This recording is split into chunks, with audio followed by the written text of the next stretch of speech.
Gorge, on a night where you had a fair bit go against you before tip and in game, how then subsequently do you look back on the performance of the Kings? High road, I thought we battled hard for 3 quarters and then just got overran in the fourth.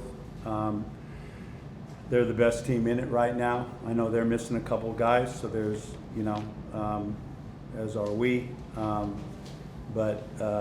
Yeah, I thought we battled them hard for 3, and their depth, their size, perimeter, their pace, they just got on top of us in the fourth, and there was not enough avenues to go down to get back in the game. We only scored 70-some points, not enough. But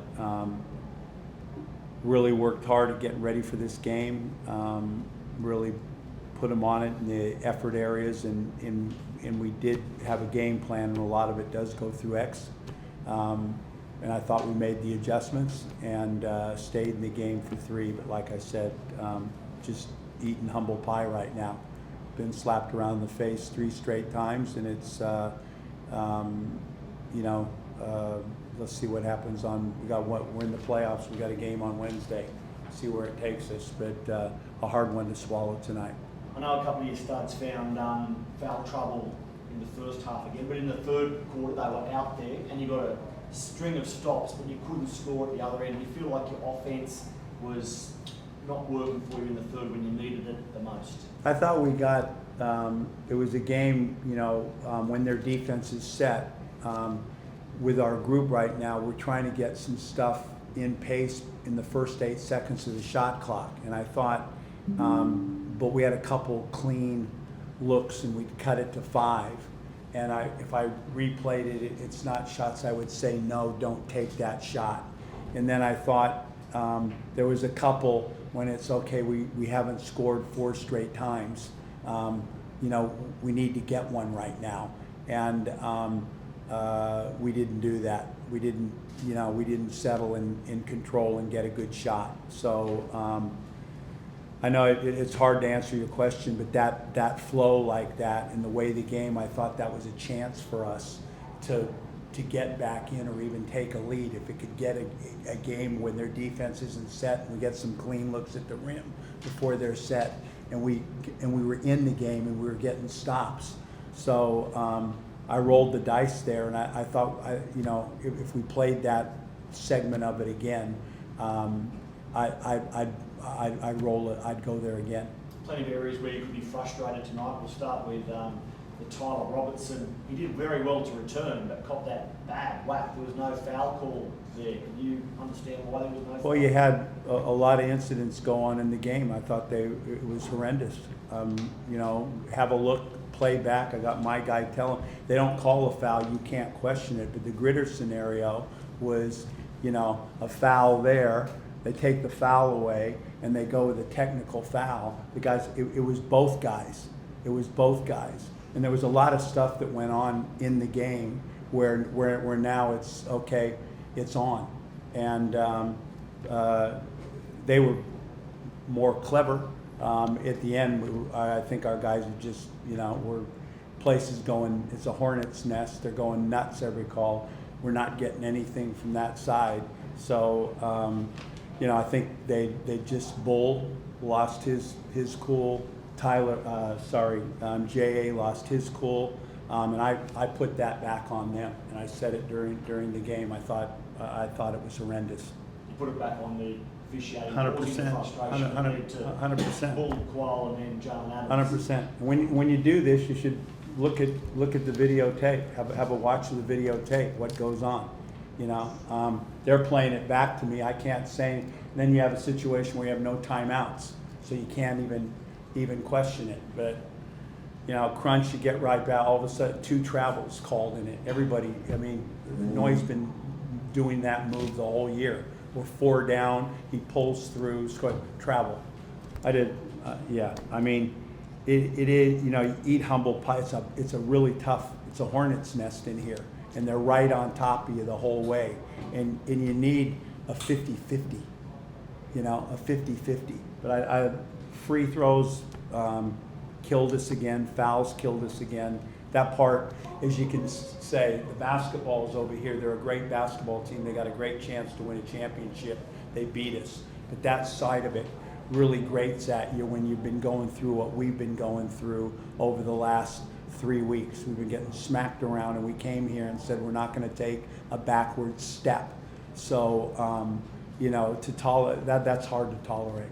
Are you concerned you won't have your key point guard on Wednesday night or whenever this playing game is?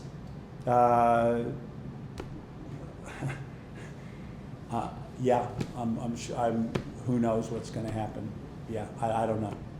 George, when did you know that Xavier wouldn't be playing in this game? About 2 hours before we left. The game was at 5 o'clock. I probably knew about 3 o'clock. Do you have? Are you able to elaborate on No. his deal is? No, Do you know yet if will be available for next week? Do you know I have if no it's idea. No idea. Just respecting his privacy right now. Yeah, well, it wasn't the end that you wanted, Brian.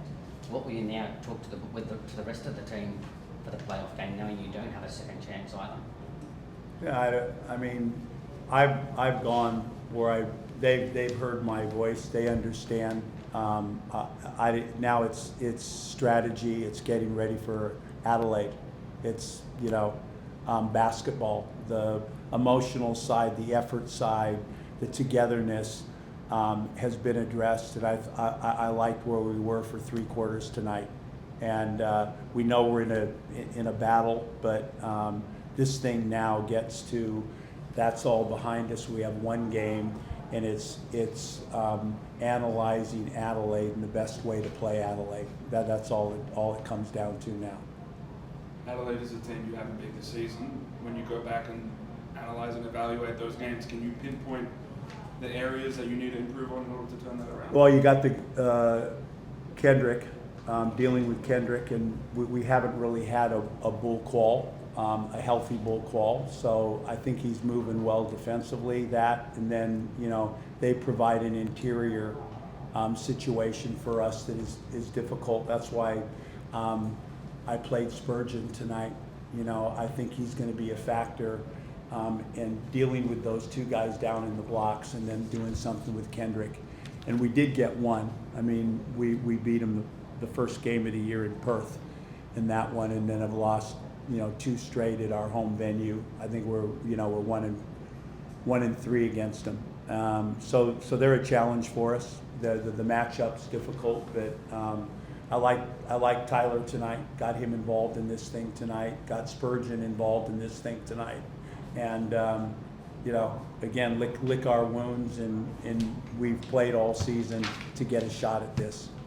Brian, hard to compare teams, hard to compare eras, but as a man who's spent more than half, or has been in the league for more than half of the league's existence, have you seen a better Hawks team than this one?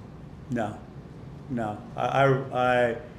And you look at it, how strategically, it's been a 5-year build. And, Ball left, and they were in last place. And when I came to this, just like this, you get those 5 pieces and, make the semifinals. Then you make the semifinals again. And now they've got a tremendous coach. They've added the right pieces to it, and they got a connection, a chemistry.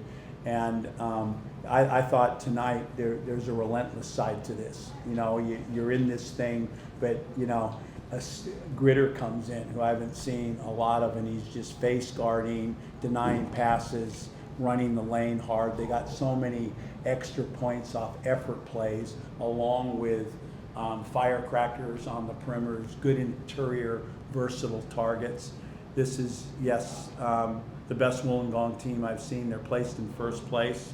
And but again, I thought we've lost to them 3 times in the last possession of the game, and tonight at 3/4 time, as tough as our situation was, it was 65-61.